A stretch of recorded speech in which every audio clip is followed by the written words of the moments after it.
Et alors justement, en parlant de parti politique, alors il y a ton engagement à un moment donné au Front National, et aujourd'hui, t'écoutes pas le Front National. Parce que la ligne Faut pas dire ça. Philippot n'aurait pas pu rejoindre le Front National sans ma médiation, d'une certaine manière, sans le discours de Valmy. Faut pas oublier, je suis celui qui a porté le virage du Front sur la question économique et sociale. C'est important, la question économique et sociale. C'est fondamental en politique. Ouais. Et ce virage antilibéral, nationaliste cohérent, c'est-à-dire pro-étatique, c'est-à-dire pas anti-fonctionnaire, etc. Parce qu'on ne peut pas être nationaliste quand on ne veut pas de fonctionnaires. Il faut un État, il faut qu'il y ait un appareil d'État, il faut que ça fonctionne, il faut un corps de fonctionnaires. Sur des tas de sujets, j'ai réussi à insuffler la bonne ligne, et je le dis, si je n'étais pas passé par le Front à un moment donné, Philippot n'aurait pas pu y rentrer. Philippot, il est rentré sur ma ligne. C'est un néo-gaulliste, en réalité. Alors, sur la ligne réconciliation nationale avec les musulmans, patriotes, etc., effectivement, ça n'est pas passé, même s'il y en a qui sont sur cette ligne-là au front, il ne faut pas rêver. Mais c'est pas passé parce que Marine Le Pen n'a pas la culture.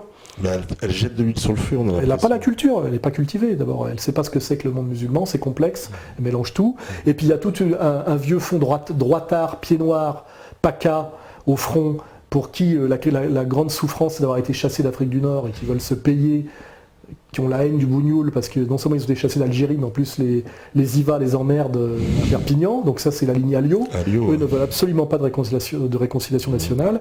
Et puis il y a tout le côté, je dirais, très efficace politiquement du ralliement du front au républicanisme, qui est en fait une idéologie maçonnique et qui les amène tout droit vers le PS en réalité, mais qui est efficace, qui dit journée républicain, etc., qui les empêche de comprendre mon concept du front de la foi, c'est-à-dire de défense des spiritualités, et de montrer que si l'islam est attaqué aujourd'hui, comme le catholicisme a été attaqué hier, par cette religion que Payon a parfaitement assumée récemment, là, qui est la franc-maçonnerie. Et que de ce point de vue-là, Marine Le Pen, tous les slogans qu'elle reprend pour rassurer les lecteurs sont des slogans maçonniques. La République, les droits de l'homme, machin, etc.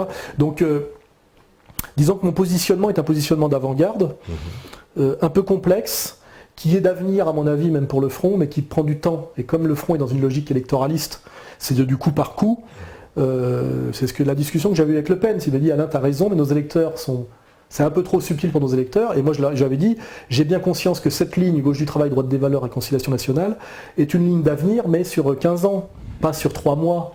On peut pas. Moi, je suis sur quelque chose sur le sérieux, sur le solide. Et à un moment donné, il faut accepter de perdre du monde en route. Il y a des changements de cap, etc. Mais je pense que c'est ma ligne réconciliation nationale, gauche du travail, droite des valeurs, front de la foi, tous ces concepts que j'ai lancés, nationalistes de tous les pays, unissez-vous, etc. Tous ces concepts sont les bons concepts pour un parti politique aujourd'hui, j'en suis sûr. Et le Front, on a repris un certain nombre. Il les a pas tous repris. Voilà. Et c'est pour ça d'ailleurs que je m'en suis éloigné. Et moi ce que je dis, c'est que je fais pression de l'extérieur sur le front pour essayer qu'il soit le plus proche de cette ligne qui me paraît la meilleure. Et de temps en temps, il y a des déceptions, puis de temps en temps, il y a aussi des bonnes choses. Par exemple, le front, sur l'affaire Dieudonné, les seuls qui ne soient pas hystériquement jetés sur Dieudonné, c'est les gens du Front National. Même Alliot s'est tenu correctement même Alliot. Et c'est les seuls qui se soient tenus correctement sur l'affaire Dieudonné. Voilà, donc. Mais alors, ce qu'on leur reproche, par exemple, c'est sur l'Union européenne, par exemple, que le Front National n'est pas assez clair. Par exemple, moi, je me souviens que. Mais ça, c'est parce que tu viens de chez Asselineau, toi. Un peu, c'est vrai. Tu sais, moi, je répondrais de façon. Alors, allez-y. Ce qui compte, c'est de prendre le pouvoir. Quand tu veux prendre le pouvoir, il n'est peut-être pas très malin d'annoncer exactement tout ce que tu comptes faire à tes ennemis. Asselineau, qui dit tout, et qui est un très bon conférencier, très bon analyste, et la preuve, par sa manière même de s'exprimer, qu'il ne comprend rien à la politique et qu'il ne fait pas de politique en réalité. Ce n'est pas un politique. Quand tu fais de la politique, tu dis pas tout. C'est comme les gens qui disent oui, monsieur Soral, c'est bien joli l'animation culturelle, la contre-culture, etc. Mais qu'est-ce qu'on fait concrètement pour reprendre le pouvoir ? Si tant est que j'avais une idée pour prendre le pouvoir réellement, vous pensez bien que je ne vais pas aller le dire dans les médias en disant on va faire ci, on va faire ça. Et un type qui prépare un coup d'État, il dit pas attendez les gars, demain à 8h on va prendre l'Elysée, puis après on va prendre la maison de la radio, et je sais pas trop quoi. Ouais, donc, mais est-ce qu'elle le fera aussi une fois arrivée au pouvoir parce que... En tout cas, ce qui est sûr, c'est que Marine Le Pen a plus de chances d'arriver au pouvoir qu'Asselineau. Et que si Asselineau était cohérent, il rejoindrait le Front National, et il aiderait le Front National à améliorer, à clarifier sa ligne sur la question de l'Union Européenne. Or, en fait, ce qu'il fait en permanence, c'est tirer sur le Front National. Or, il y a d'autres choses chose à faire que de tirer en permanence sur le Front National quand on prétend s'opposer au système.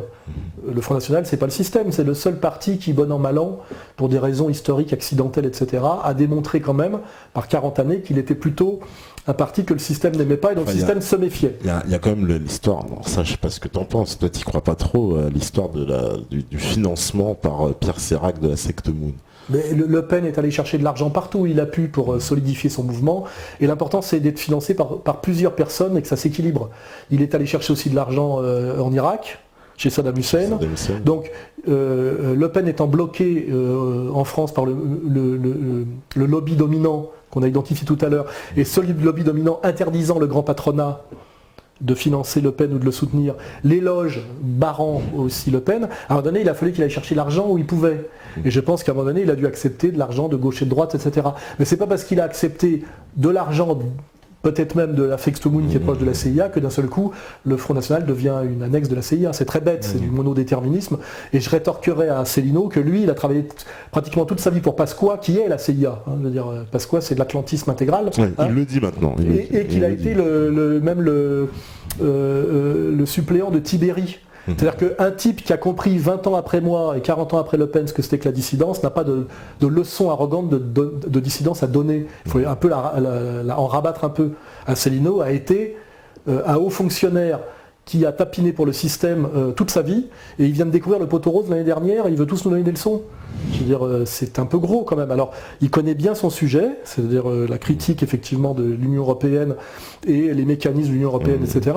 Mais, je le répète, il n'a aucun avenir politique, il n'a aucun charisme, aucun courage non plus. Vous mettez un ananas quelque part, il vire tout le monde. Je crois que tu es bien placé pour le savoir. Donc de toute façon, sur les marqueurs, je dirais, de désobéissance, il se soumet immédiatement, comme Dupont-Aignan. Dupont-Aignan m'avait invité au restaurant il y a un certain temps, je le dis clairement, et il m'avait dit Alain, je viens de loin, etc., mais finalement je suis d'accord avec toi sur tout. Ma ligne, c'est la tienne. Hein, c'est-à-dire la ligne économique du front et la réconciliation avec les musulmans, etc. Bon. Et à l'époque, il me draguait parce qu'il n'y a pas de jeunes chez eux. Les jeunes, ils sont chez moi. Hein. Moi, je fais une conférence, il y a des milliers de gens qui viennent. Chez eux, il n'y a jamais personne. Il n'y a que des vieux, des profs, des tocards, etc. C'est leur grosse fascination, elle est là. C'est que les jeunes, des jeunes qui viennent spontanément et qui payent même pour écouter parler, ils sont cessorales, ils ne sont pas ailleurs. Les autres, il faut payer, il faut tricher, il faut mentir, etc., etc. Et en fait, du jour où, effectivement, sur le plan des idées, sans doute, il était honnête quand il m'a dit, effectivement, j'ai cette ligne-là. Mais le problème, c'est qu'il ne fait pas le tout d'avoir une ligne qu'on peut écrire sur un tableau noir. Il faut avoir les couilles de la porter face à l'ennemi, face au pouvoir. Comment s'est comporté Dupont-Aignan quand Arcadie lui a tiré le bout de l'oreille? Il a fait Teshuva, voilà, c'est tout. Ce que je remarque, moi, que c'est Le Pen ne s'est jamais soumis.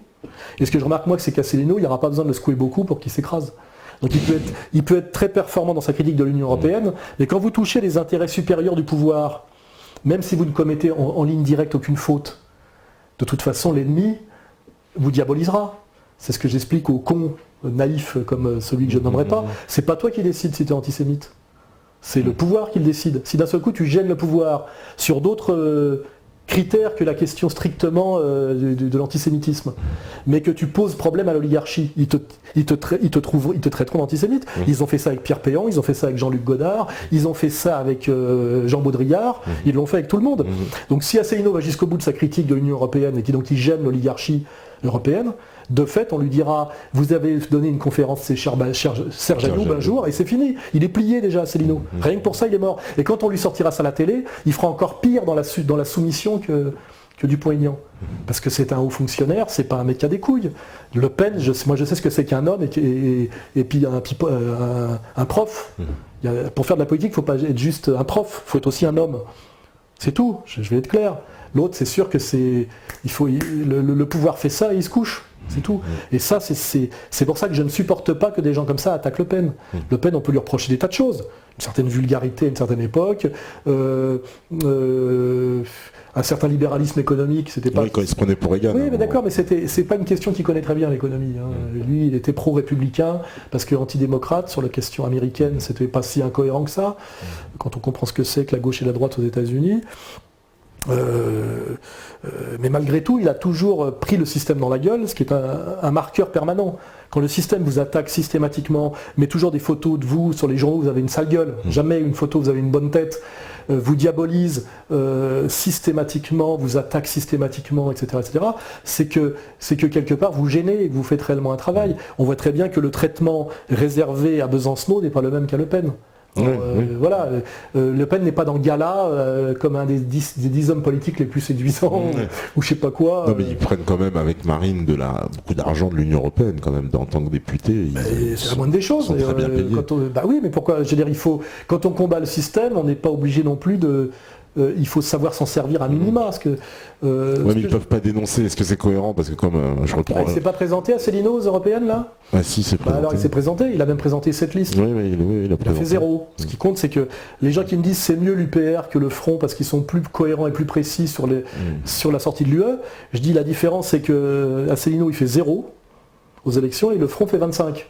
Donc Asselineau, ce qu'il devrait faire, c'est aller au Front, rejoindre le Front comme l'a fait Robert Ménard. Ça serait ça pour aider, voilà. Or, il attaque le Front en permanence. Et moi, les gens qui me disent l'UPR c'est mieux parce qu'il y en a, je dis ouais, mais l'UPR fait 0,5. Pour qu'ils arrivent à 25%, il faudra 40 ans. En admettant que, parce que c'est ça qu'il faut pour qu'un parti s'unionise. Dans 40 ans, on sera tous morts, Asselineau y compris. Et de toute façon, la question sera totalement autre. C'est maintenant qu'il faut agir et être efficace. Et je suis de le dire, quand on s'inscrit dans une logique de politique politicienne, de politique électoraliste, ce qui n'est pas la mienne, le seul parti que le système n'aime pas et qui cogne contre le système et qui pèse, c'est le Front National, c'est une réalité. Donc si, à un moment donné, on doit mettre un bulletin de vote pour essayer de peser dans cette logique-là de l'électoralisme, je dis votez Front National. Mais moi, par exemple, j'ai pas voté les dernières élections. Là. Donc je dis pas vous devez le faire, j'ai dit si vous êtes dans une logique électoraliste anti-système, je suis désolé, ce qui me paraît le plus cohérent, c'est le vote Front National. Voilà. Mais après, ça ne veut pas dire que j'adhère entièrement, que je ne trouve pas qu'il y a des erreurs de commises, qu'il n'y a pas des hypothèques et des non-dits. Je veux dire, pour savoir ce que Marine Le Pen fera quand elle aura pris le pouvoir, il faut qu'elle le prenne d'abord. On n'aura jamais la... Moi, les gens me disent, qu'est-ce qu'elle fera quand elle aura pris le pouvoir? Comment puis-je le savoir? J'en sais rien, moi. Elle-même, peut-être, ne le sait pas. Mais on lui reproche son entourage aussi. C'est-à-dire que, tu sais, on a l'impression que Marine Le Pen, il y a autour d'elle certains francs-maçons. Oui, mais il y en a moins qu'ailleurs, c'est ce que je vais vous dire. Il y a des sionistes. Elle s'est entourée, dans un but de dédiabolisation, elle s'est entourée de gens qui n'auraient jamais pu mettre les pieds au front du temps de Le Pen père. Voilà. Mais c'est parce que ça s'appelle la dédiabolisation. Voilà, bon. Et il y a effectivement un ou deux francs-maçons, un ou deux sionistes, mais ce que je dis, c'est que c'est le parti où il y en a le moins. Dans les autres partis, il faut être maçon et sioniste pratiquement pour être cadre. Voilà, donc c'est pas... quand on réfléchit dans la politique politicienne, c'est du billard à 3 bandes. Je veux dire, c'est pas sioniste ou pas sioniste. C'est quels sont vos réseaux, quelles sont vos allégeances, quels sont vos alliés prioritaires et secondaires, quels sont vos ennemis absolus, et etc., etc. Enfin, c'est du Carl Schmitt. Et de ce point de vue-là, je dis que le Front est le parti le moins sioniste de France. D'abord parce que les sionistes n'en veulent pas. Et parce qu'historiquement, effectivement, c'est eux qui ont le plus de casseroles. Et que voilà, donc en France, il n'y a pas de parti totalement radicalement antisioniste. Il n'y en a pas. Il n'y en a plus. Non, il n'y en a plus. Il n'y en a pas, mais il n'y en a même pas à gauche. Il n'y en a même pas à l'extrême gauche, c'est fini. Le MPA, ils font semblant d'être antisionistes. C'est du faux antisionisme. C'est du antisionisme où tu vires tous les antisionistes cohérents. C'est de l'antisionisme validé par le Congrès juif mondial. C'est comme ça que ça marche. Donc on sait très bien ce que c'est. Donc en réalité... La question, c'est que même le Front aujourd'hui n'est plus radicalement antisioniste, mais de toute façon, il n'y a plus aucun mouvement radicalement antisioniste, y compris l'extrême gauche trotskiste. Je veux dire, c'est ça le constat de la séquence qui est la nôtre, c'est que le sionisme a réussi à soumettre la totalité du champ politique français, y compris, je dirais, une partie, on va dire, du Front National. Ça me paraît évident pour Alliot. Marine essaye de ne pas se faire trop diaboliser. Parce que Marine, en plus, je sais qu'elle a vraiment, en plus, pour consigne donnée à tous ses cadres, de rien à voir avec, justement, la dissidence entre guillemets. Oui, parce qu'elle est dans une logique électoraliste de vote majoritaire. Nous, on n'est pas dans cette logique-là. Mais elle se trompe pas en termes de stratégie, parce que... elle se trompe pas. Je te dis ça à toi, mais parce que... Si je pensais que sa stratégie est la bonne, j'irais. Moi je fais autre chose, déjà je te le dis. Et puis là tu as bien vu qu'avec le dernier épisode où elle a lâché son père parce qu'elle a peur qu'il dérape et qu'il dérape de plus en plus et qu'elle veut plus se faire prendre par la patrouille, et on sait quelle est la patrouille. Comme par hasard le dérapage c'est sur Bruel. C'est pas sur l'islam. C'était léger comme dérapage en plus. Non, mais c'est un dérapage. C'est pas un dérapage, je veux dire, j'ai bien compris. c'est un prétexte, quand on veut tuer son chien on dit qu'il a la rage, etc. Mais moi, je ne suis pas du tout cette ligne-là, puisque nous, on a soutenu Le Pen père, et on a même dit qu'on relayerait son blog, parce que pour nous, c'est un dissident. Et moi, des gens avec qui je discute me disent oui, mais enfin, il faut être réaliste. Le Pen père devient un handicap pour le front, parce que comme il vieillit et qu'il s'en fout, il est capable de se faire plaisir et de déraper. Et en cela, il engage la totalité du front, donc il lui coûte cher, etc. Donc il vaut mieux qu'il fasse ses plaisanteries en dehors du front. Ce qui est cohérent, je veux dire, pour des gens qui militent, qui se battent, et qui militent et qui se battent pour accéder au pouvoir par l'arithmétique électorale, c'est-à-dire élection après élection, en montant dans le pourcentage de vote. Moi, j'ai pas cette vision du monde du tout. Je m'en fous, ça m'intéresse pas. Et je pense que si d'un seul coup le pouvoir bascule en France, ça sera peut-être pour dire de façon beaucoup plus insurrectionnelle, et que peut-être la bascule ne se fera pas par les élections, et que si la bascule doit se faire par les élections, le pouvoir se débrouillera pour annuler les élections, les abroger ou les frauder intégralement, comme aux États-Unis avec le vote électronique. Mais bon, c'est la stratégie du Front National, de Marine Le Pen, et moi je ne suis pas au Front National, et c'est pas parce que je n'attaque pas systématiquement Marine Le Pen en la traitant de putain, de sioniste comme tous les connards d'Internet, que je suis mariniste. Je veux dire, on a quand même le droit, enfin c'est ce que j'essaie d'expliquer, d'avoir une analyse, une position nuancée sur les gens. Je veux dire, je ne peux pas vouer aux gémonies Marine Le Pen comme je voue aux gémonies Bernard-Henri Lévy, c'est pas comparable. Donc il y a j'ai des choses que je n'aime pas dans le front de Marine Le Pen et d'autres que je respecte.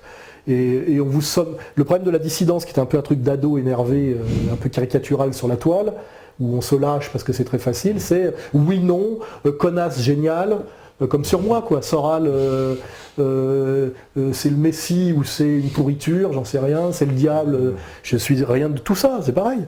Je peux me tromper sur certains sujets, je parle de beaucoup de choses, donc des fois je peux être un peu imprécis, je me trompe moins souvent que les autres, c'est ce que je dirais.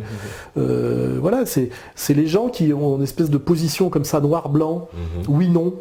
Et moi les gens disent ouais, vous poussez les musulmans à voter Front National. Non. Oui, ça, moi, je dis que quand un Français de confession musulmane vote, il devrait penser pas seulement à sa religion, mais aussi à son intérêt de classe, à sa position économico-sociale. On n'est pas que musulman. On est ouvrier musulman, on est fonctionnaire musulman, on est petit bourgeois musulman, on est petit commerçant musulman. Et en réalité, c'est quand on défend sa position sociale intelligemment qu'on peut défendre sa position religieuse. Parce que si à un moment donné, on monte socialement, on vous respecte. C'est-à-dire que pour que les musulmans soient respectés en tant que musulmans, il faut qu'ils accèdent à la classe moyenne supérieure. Donc pour ça, il faut qu'ils aient un positionnement économico-social cohérent dans leur vote politique. Vous voyez, enfin, ça c'est une vraie analyse que je fais. Hein. Donc moi je dis pas qu'est-ce que je vais voter en tant que catholique. Je ne suis pas que catholique.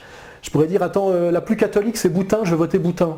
Non, je vote pas Boutin, parce que Boutin elle n'est pas seulement catholique, elle est issue de l'UMP, c'est de la bourgeoisie de droite, et ça ne me suffit pas qu'elle soit catholique, et c'est pas suffisant comme réponse à un vote.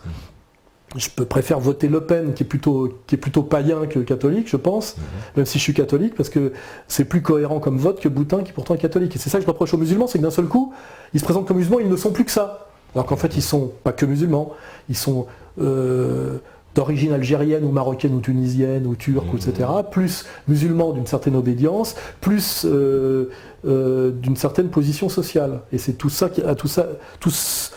c'est à tout ça qu'il faut penser quand on décide de voter.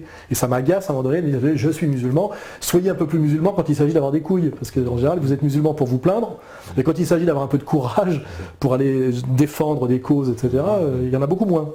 Sur Dieudonné, là, j'ai vu parfois... je vais prendre un exemple. 4 ou 5 fois, j'aurais dû faire une conférence commune avec Ikoussen vers Roubaix. Il s'est déballonné à chaque fois. Parce qu'il a beau être musulman, il dépend de la municipalité pour sa salle. Donc le musulman en général, il a une grande gueule quand ça l'arrange, mais quand il s'agit de penser à ses subventions et à la mairie qui lui permet d'exister, d'un seul coup, il fait carpette. Voyez. Donc c'est tout ça qui m'agace profondément, parce que je vis tout ça, je connais tout ça.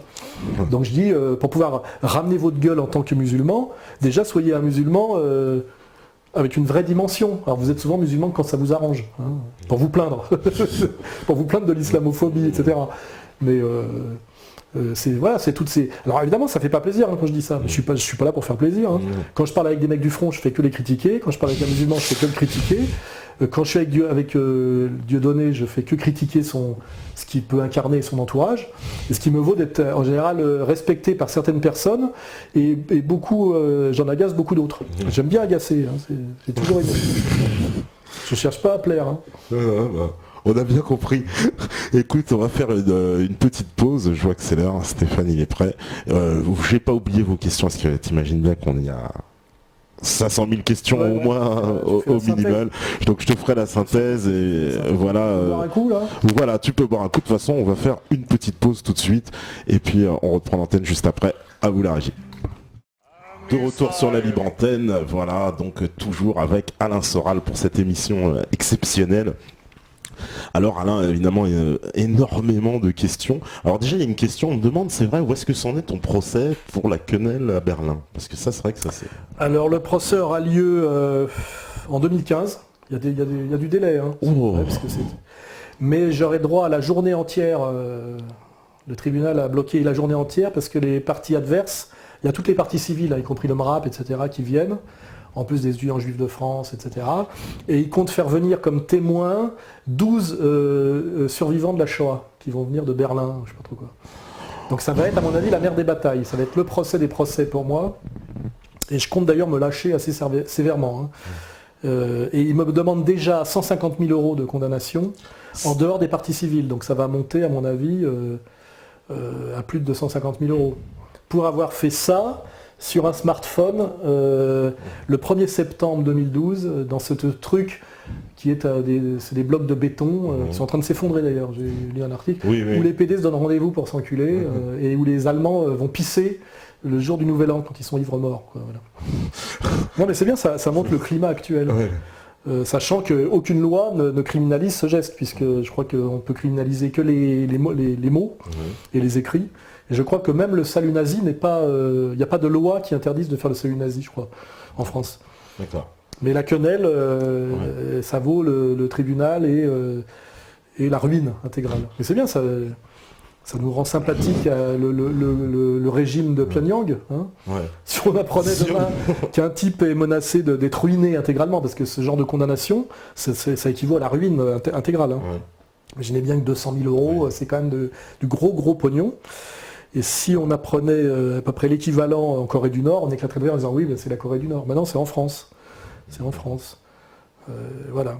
Et j'ai eu une dizaine de procès. Une dizaine de procès, parce qu'il y a tous, hein. Voilà, il y a aussi alors les procès pour les livres aussi. Vous regardez sur internet, sur mon site, il y a marqué persécution. Il y a les procès de la LICRA pour mes bouquins, pas pour les bouquins qu'on édite chez Contre-Culture. Il y en a 2 en cours là, qui sont en appel. Puis il y a tous les autres, Aziza, Fourest, j'ai oublié, Delanoë, Pierre Berger, je les ai tous sur le dos, hein, tous.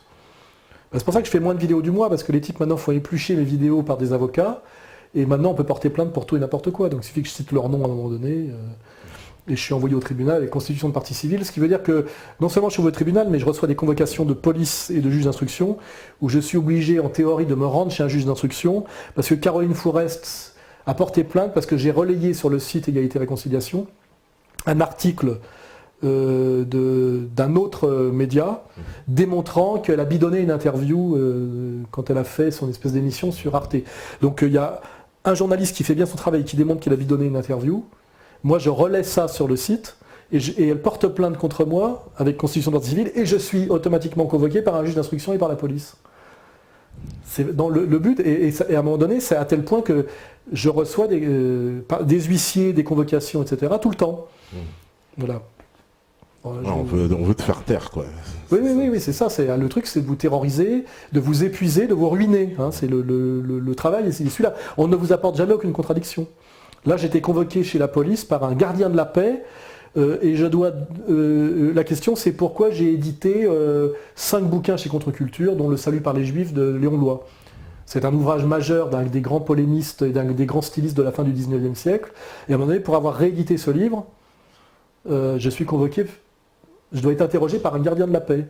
Le pauvre, le mec, c'est n'importe quoi. C'est la France actuelle. Parce que les organisations de la communauté juive ont décidé qu'elles n'étaient pas contentes que je réédite ces bouquins, qui font partie du patrimoine français, et qui sont réédités par 4 ou 5 autres éditeurs, autres que moi.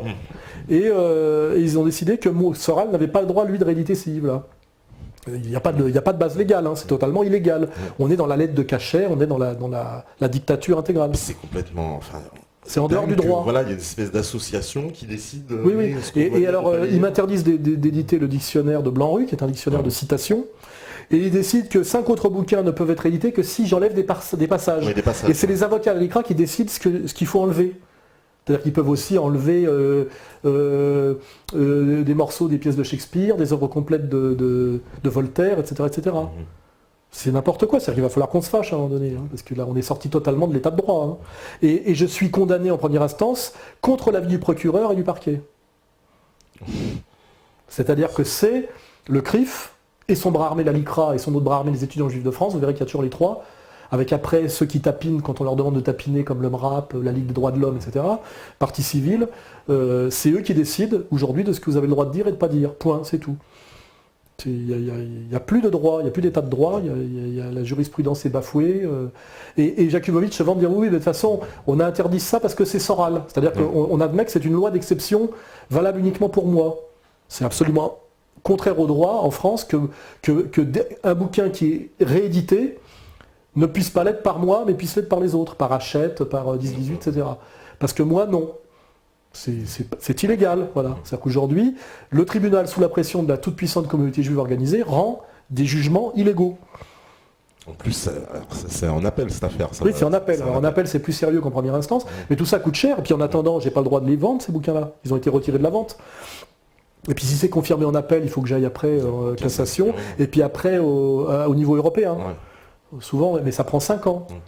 Non, c'est de la persécution pure. Dans un régime de totalitarisme pur, quoi. Et dont, effectivement, quand on tire le fil, qui est-ce qu'il y a derrière? La communauté juive organisée. Et toujours, pourquoi? Pour antisémitisme. C'est-à-dire que toute insoumission, quelle qu'elle soit ironique, parce qu'en plus, on fait jamais que de l'humour noir, parfois, c'est condamné pour antisémitisme. L'exemple le plus frappant et le plus terrifiant, qui laissera des traces et qui a fait jaser quand même, c'est l'histoire du Conseil d'État avec le spectacle de Dieudonné à Nantes, quoi. Là, on est dans l'illégalité totale. Ça veut bien dire que aujourd'hui, le tout-puissant lobby sioniste, on va l'appeler comme ça, a pris totalement le contrôle de l'appareil d'État français. Et qu'il dicte sa loi, en fonction de ces critères qui sont la soumission totale à son arrogance. Voilà, son quant à soi. Parce que c'est une espèce de chape de plomb. À partir d'un moment donné, enfin au niveau de l'élite, il n'y a plus personne, il n'y a que des sionistes, il n'y a plus d'antisionistes. Les autres, ils ont peur. En privé, ils disent tous, on est d'accord avec vous, on le sait, etc. C'est-à-dire que le jour où ça va chauffer, ça va se passer comme en 40. Il y a tous les soi-disant mecs qui sont membres de la LICA et qui avaient voté Front Populaire vont se retrouver à Vichy pour proposer leur service à Pétain. Il faut le dire, parce que je vous garantis que les 3 quarts qui tapinent aujourd'hui, et qui même me crachent à la gueule officiellement, le jour où le rapport de force va basculer un peu, ils vont basculer très vite. Ils ne le font pas par conviction, ils le font avec un flingue sur la tempe souvent, par peur de perdre leur boulot, et humiliés souvent. Imaginez qu'un Ardisson, aujourd'hui qui fait le sionnard et le flic pro-CRIF, le fait pas par plaisir. Il a fallu bien l'humilier, le soumettre pour ça. Et le jour où ça a basculé de l'autre côté, il va se venger. Je connais le pépère. C'est pour ça que c'est un peu inquiétant ce qui se passe en ce moment, parce que à terme, moi je peux m'inquiéter personnellement, mais les organisations communautaires juives aujourd'hui sont en train de créer un climat de tension qui peut être très préjudiciable à terme pour ce que j'appelle les juifs du quotidien. Voilà, c'est pour ça que je rappelle toujours que je ne confonds pas les deux. Je combats le lobby sioniste et je dénie le droit aux lobby sionistes de représenter les juifs. C'est les 2 combats qu'il faut mener en même temps. Je veux dire, Kuckerman, je l'emmerde, mais en plus je pense qu'il n'a pas le droit de parler au nom des juifs, et il les met en danger. Quand il ramène sa fraise à tout va. Il a décrété récemment que j'étais un pseudo-intellectuel. En vertu de quoi il peut décréter ça, Kuckerman? C'est un ancien cadre de la banque Rothschild. Je veux dire, il a une formation intellectuelle sérieuse, il a fait de la philosophie, de la sociologie. À un moment donné, qui est Kuckerman? D'où vient son magistère moral? D'où vient son autorité? D'où vient son pouvoir? Il représente officiellement une personne sur 6 d'une communauté dans un pays où on ne reconnaît pas l'existence des communautés sur le plan institutionnel. Donc il représente logiquement et officiellement rien. Il représente 100 000 juifs, c'est-à-dire un communautarisme, dans un pays où les communautés n'ont pas d'existence légale, je vous le rappelle. Donc il ne représente rien. Donc je dis à Kuckerman, je t'emmerde, tu ne représentes rien. Et puis si tu as le pouvoir de me faire condamner, il faudra donc que les Français comprennent qu'en réalité, la démocratie n'est plus la démocratie, la République française n'est plus la République française, et qu'on est passé à une dictature qui ne dit pas son nom. Et moi, je fais en sorte que les gens comprennent ce qui se passe en ce moment, comprennent qui est Kuckerman et d'où vient ses pleins pouvoirs. Donc plus il insiste contre moi, plus de Français comprennent effectivement son illégitimité. Et puis ça apparaît au grand jour, j'ai l'impression que les masques tombent de plus en plus. Ils revendiquent leur arrogance et leur pouvoir. Voilà. Quand ils ont fait interdire le congrès de la dissidence et tirer au canon à eau sur des gens, des Jacob Cohen, des Pierre Hillard, etc., ils ont bien revendiqué que c'était eux qui avaient fait ça. Pour que tout le monde sache bien qu'eux ont les moyens de faire ça. C'est très dangereux. Je veux dire, ces gens-là manquent de... Il y a quand même 2500 ans d'histoire récurrente qui devrait quand même les alerter sur certaines répétitions d'erreurs qui amènent aux mêmes conséquences. C'est marrant que comme disait Céline, ils ne sont pas fins, ils sont lourds. Ils prétendent à l'intelligence, sur certains plans, ils sont arrogants, organisés et systématiques, haineux, mais pas très intelligents, parce qu'à un moment donné, je ne suis pas sûr qu'ils pourront soumettre éternellement 99% de la population uniquement par le mensonge et la menace. Parce que dans quand tu reprends un peu, si tu veux, la genèse du mouvement antiraciste, dans les années 80, au départ, il y a beaucoup d'aujourd'hui des actuels sionistes, des Bernard-Henri Lévy. Ils revendiquent aujourd'hui d'avoir créé le truc. Marie Calter, Bernard-Henri Lévy et les étudiants juifs de France. C'est-à-dire le PS, la branche sioniste du PS, et une des succursales du CRIF, qui est les étudiants juifs de France, et directement Bernard-Henri Lévy, Marie Calter et Adjad, enfin un autre dont j'ai oublié le nom. Oui, et ils disaient, c'est nous, et ils le revendiquent, c'est nous qui avons créé ce truc-là, pour que les jeunes issus de l'immigration nous servent de tirailleurs sénégalais dans notre combat antinational, c'est-à-dire le combat contre le Front National. Ce qui a poussé les Français patriotes et inquiets par l'immigration incontrôlée à haïr ces jeunes issus de l'immigration, manipulés effectivement par un lobby sioniste qui s'est retourné contre eux à partir de la deuxième intifada. Voilà. Bien sûr. Parce qu'aujourd'hui, voilà, c'est ça que bien sûr, parce que non seulement ils vous font tapiner, ils vous manipulent, mais à la fin ils retournent leurs alliances. Aujourd'hui, ils sont presque néo-identitaires, néo-nationalistes. Il faut Finkielkraut à l'Académie française. Tout le discours de Finkielkraut est Front National, sauf le fait qu'en plus il crache sur le Front National. Parce qu'il n'y a que lui et la communauté juive organisée qui a le droit de tenir ce genre de discours. Le français de souche n'a pas le droit. C'est plus illégitime et plus malhonnête et plus dégueulasse, il n'y a pas. Mais ça, je pense que les jeunes issus des cités l'ont compris. C'est-à-dire que le chance pour la France d'hier est devenu l'islamiste, le dangereux djihadiste d'aujourd'hui. C'est le même. Et c'est le même qui a décrété que c'était un chance pour la France hier, et qu'il fallait qu'il aille combattre le Front National, et qui dit aujourd'hui que c'est le vrai danger. C'est le même. C'est Mouloud. Voilà. Mouloud du Canada. Donc je dis à Mouloud, avant de bouger, attends un peu, réfléchis. Et surtout quand Bernard Lévy te dit quelque chose, ou dit quelque chose, en gros tu peux être sûr qu'il faut croire l'inverse. Pour moi c'est un peu comme la grenouille, tu sais, pour la météo. Quand je connais pas bien un sujet et que je veux savoir ce qu'il faut en penser, je regarde ce que Bernard Lévy en dit sur la règle du jeu. Et je sais en gros qu'il faut penser le contraire. Sur l'Ukraine, sur la Libye, sur la Syrie, etc. C'est un bon marqueur. Je vous conseille, ceux qui sont un peu paresseux ou qui manquent de culture générale, quand vous voulez savoir quoi penser d'un sujet, vous allez voir ce qu'en pense Bernard Lévy, et vous savez qu'il faut en penser le contraire. Alors justement, on parle aussi d'Éric Zemmour. Alors toi, tu l'avais plutôt défendu, Éric Zemmour. Oui, c'est pareil. Je n'ai pas de haine et je ne critique pas à mort Éric Zemmour. Non, parce qu'il a quand même pas mal dérapé ces derniers temps. Oui, d'accord, mais j'ai pas dit le contraire. Moi, j'ai des échanges de mal avec lui où je m'engueule. Je dis, lui il dit le problème c'est l'islamisme. Moi, je dis le problème c'est Wall Street. Il n'y a pas beaucoup de musulmans à Wall Street. Et il fait semblant de pas comprendre. Je sais pas, il a des blocages. Mais sur certains sujets, sur Dieudonné, il s'est pas mal tenu. Sur Le Pen, il se tient pas trop mal. Il incarne une ligne qui n'est pas celle d'Elisabeth Lévy ou de Finkielkraut, il incarne le juif français patriote. Et voilà, donc il y a une tradition effectivement d'élitisme juif qui met ses qualités d'élite au service d'une nation qui lui a tout donné, ce qui correspond à Zemmour, parce que Zemmour c'était quoi? C'est un maghrébin qui était en Algérie l'arabe de l'arabe, il suffit de lire Maupassant, qui par le décret Crémieux est devenu français. Et donc Zemmour doit tout à la France en réalité. Et au colonialisme français. Mais il le dit en plus. Oui, mais c'est cohérent, c'est vrai. Il est normal qu'il remercie la France de lui avoir tout donné. Et la France, de la colonisation de l'Algérie et du décret Crémieux, pour ceux qui n'ont pas la culture. Donc c'est ce que j'appelle le point de vue. De son point de vue, il est cohérent.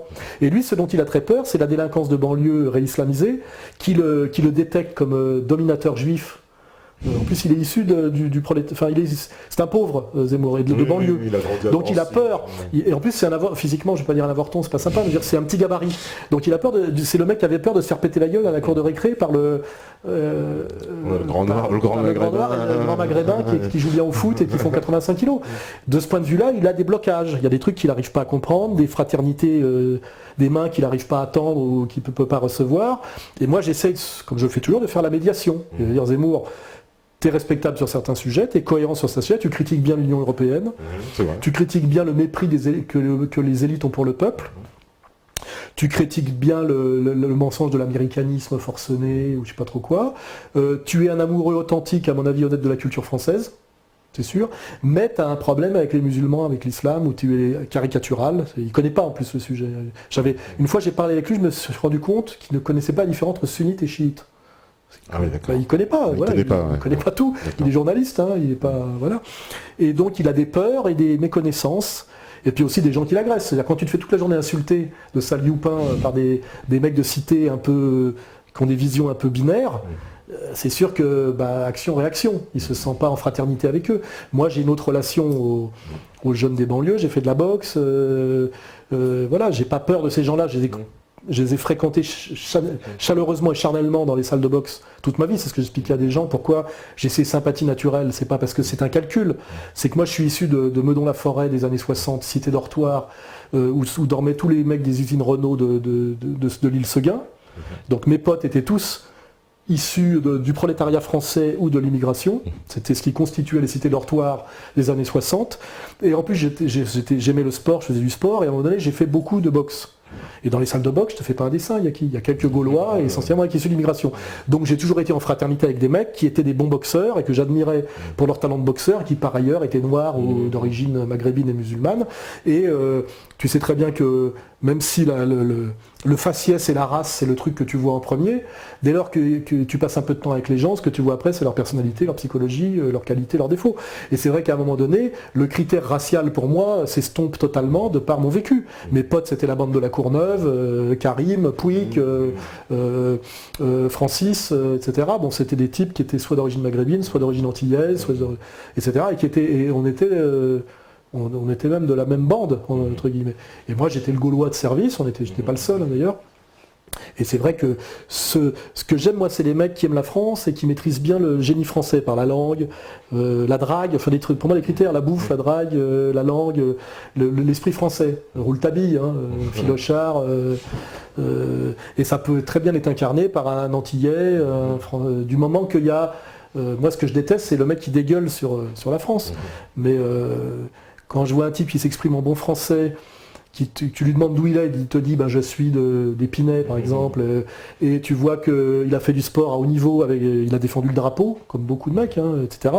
Je ne vois pas comment je pourrais lui cracher la gueule. Tu vois, c'est pour ça qu'avec les identitaires j'ai parfois des problèmes, parce qu'eux ils sont dans un contexte différent, Nice, Strasbourg, enfin tu vois, pareil, c'est les vécus qui déterminent les positionnements. Il n'y a pas que les idées, tu vois. Et donc... Non, mais toi, t'as pas une idée racialiste de la France, toi. Non, parce que la France est un pays très peu racial. Oui. Même du temps où le problème de l'immigration sauvage ne se posait pas, les grands Français, sous Louis XIII, c'est Mazarin, c'est un Italien, mais c'est un Italien qui est plus français que français. Et la France est ce pays, tout le monde le dit, tous les gens qui ont une vraie culture le disent, qui est capable de faire en quelques années de n'importe qui un Français plus français que les Français. Ce qui est très rare dans l'histoire.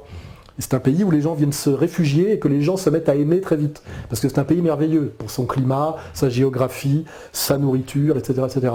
Et donc la France a cette qualité qu'elle est capable de faire de n'importe qui, d'un ancien Vietnamien, Cambodgien, Africain, un très bon Français très vite. Il y a très peu de pays qui sont capables de faire ça. Et c'est pour ça que je dis je suis un identitaire français. Ce que je reproche aux identitaires qui s'appellent identitaires, c'est d'être soit sur un logiciel allemand de type Volkisch, soit sur un logiciel anglais de type communautaire. Les Anglais sont très respectueux des autres, mais c'est à condition qu'ils ne se mélangent pas. Personne n'est choqué par une femme en burqa dans un bus à Londres, parce qu'il n'y a jamais eu d'assimilation. L'Angleterre est un pays communautaire, personne ne se parle. Mais du coup, personne ne s'agresse. En France, il y avait une tradition d'assimilation, on devenait tous français, ce qui fait que quand l'assimilation s'est cassée la gueule, ça a créé des tensions. Parce qu'en fait, le modèle français s'est effondré. Le modèle allemand, c'est encore autre chose, c'est qu'ils n'ont pas eu d'empire colonial comme nous, parce qu'on ne les a pas laissés accéder à la colonisation. Donc ils ont eu ils ont eu moins de problèmes post-coloniales. Ils ont aujourd'hui un problème avec les Turcs, enfin un problème à gérer la dimension turque, etc. Mais ils n'ont pas eu ce problème-là. Nous, on a eu le reflux contre-colonial, etc. Donc on a une tradition d'assimilation, une grosse question post-coloniale, etc. Et je dis, la France a les moyens de gérer cette question parce qu'on est un pays dont la tradition est d'être capable de faire très vite, en très peu de temps, de n'importe qui un très bon français. On l'a vu avec les Polonais, avec les Portugais, avec les Espagnols. C'est vrai que ça s'est fait totalement. C'est plus difficile en ce moment avec les Maghrébins. C'est vrai que on continue à parler d'immigrés alors que ces équipes sont là depuis 3-4 générations. Mais ça veut bien dire qu'il y a un ratage quelque part. Il faut y réfléchir, il faut améliorer. Il y a des responsabilités de part et d'autre. Nos amis de la communauté ont beaucoup fait pour que ça se passe mal. Hein, ça, je le ferai remarquer. Hein. Les éducateurs trotskistes et nos élites ashkénazes de la gauche trotskiste ont beaucoup fait pour que ça se passe mal. C'est pour ça que c'est bien qu'ils aient plus trop accès au dossier.